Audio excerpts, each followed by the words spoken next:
Barack Obama in 2004 was totally unknown.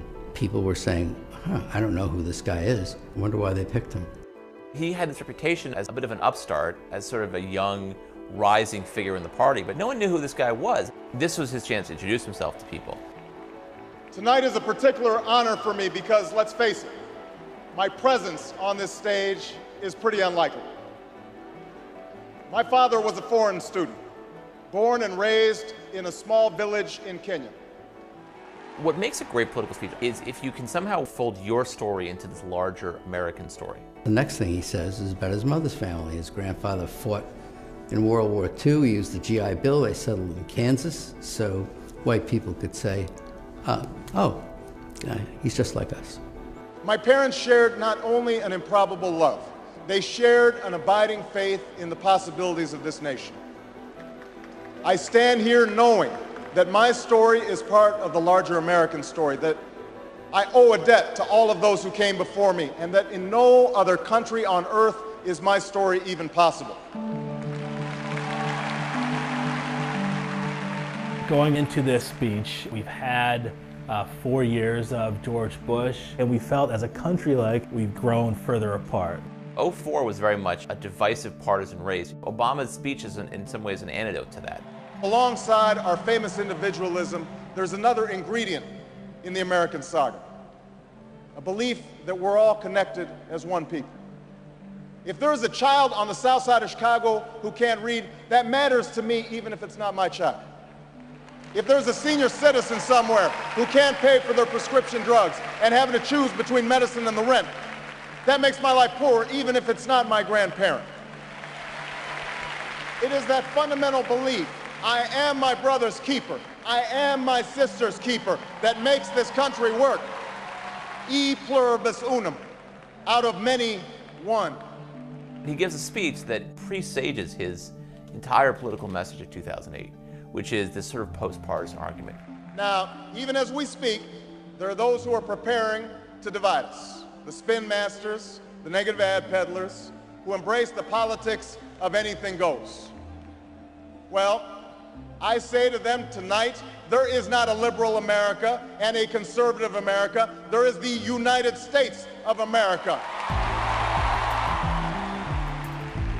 Obama was born with two great gifts.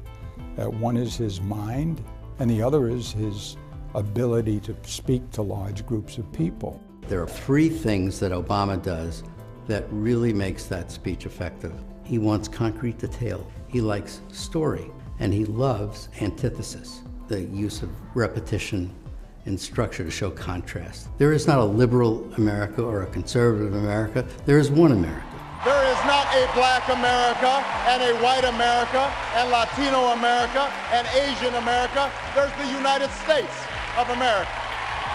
The pundits like to slice and dice our country into red states and blue states, but I've got news for them too. We worship an awesome God in the blue states, and we don't like federal agents poking around in our libraries in the red states. We coach Little League in the blue states, and yes, we've got some gay friends in the red states. We are one people, all of us pledging allegiance to the Stars and Stripes, all of us defending the United States of America. The way he uses his hands, he actually points a lot and does a lot of this, and a lot of this, and a lot of that. In doing so, he gives off this sense of energy. I am new, I'm someone who is dynamic.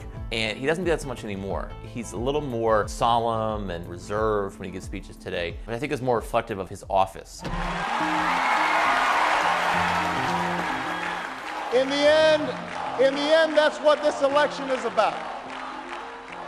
Do we participate in a politics of cynicism, or do we participate in a politics of hope? It's the hope of slaves sitting around a fire singing freedom songs. The hope of immigrants setting out for distant shores. The hope of a young naval lieutenant bravely patrolling the Mekong Delta. The hope of a mill worker's son who dares to defy the odds. The hope of a skinny kid with a funny name who believes that America has a place for him too.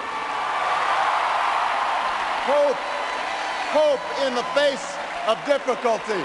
Hope in the face of uncertainty. the audacity of hope. His appearance at that convention, which was the best speech of the convention, better than John Kerry's, was electrifying, and without it, he wouldn't be president. I think sincerity means a lot. There are people who, when they speak the truth as they see it, and they're very effective doing that. I believe this country will reclaim its promise, and out of this long political darkness, a brighter day will come. Thank you very much, everybody. God bless you.